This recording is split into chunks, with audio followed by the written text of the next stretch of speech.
মমতা ব্যানার্জির সামনের দিনগুলো খুব খারাপ আসতে চলেছে, খুব ভয়ঙ্কর দুর্দিনের মধ্যে মমতা ব্যানার্জি পড়বে। আজকে নরেন্দ্র দামোদর দাস মোদী উত্তরবঙ্গে যখন সভা করছেন তখন আমরা দেখলাম জলপাইগুড়ি জেলাতে অসংখ্য মানুষ তৃণমূল কংগ্রেস ছেড়ে তারা বিজেপিতে যোগদান করলে, ছবি দেখতে পাচ্ছেন আপনারা।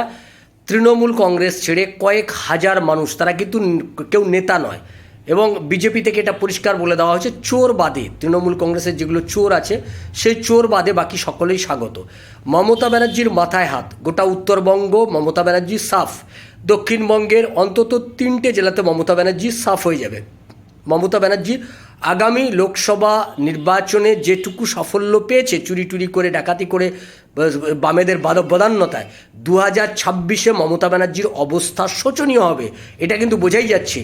দলে দলে তৃণমূল কংগ্রেস ছেড়ে নিচুতলার কর্মীরা তারা বিজেপিতে যোগদান করছে, এটা এই বার্তাই দিচ্ছে মমতা ব্যানার্জির শিয়রে বিপদ, দুয়ারে বিপদ। মমতা ব্যানার্জির আগামী বিধানসভা নির্বাচনে মমতা ব্যানার্জির জেতার কোনো সুযোগই নেই, এটা পরিষ্কার হয়ে যাচ্ছে।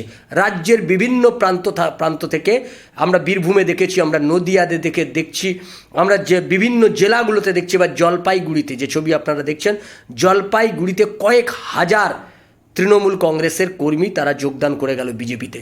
মমতা ব্যানার্জির আতঙ্ক ক্রমশ বাড়তে থাকবে, এবং এই আতঙ্ক মমতা ব্যানার্জির থাকবে ক্ষমতাচ্যুত না হওয়া পর্যন্ত। এই চাপ মমতা ব্যানার্জিকে নিতেই হবে।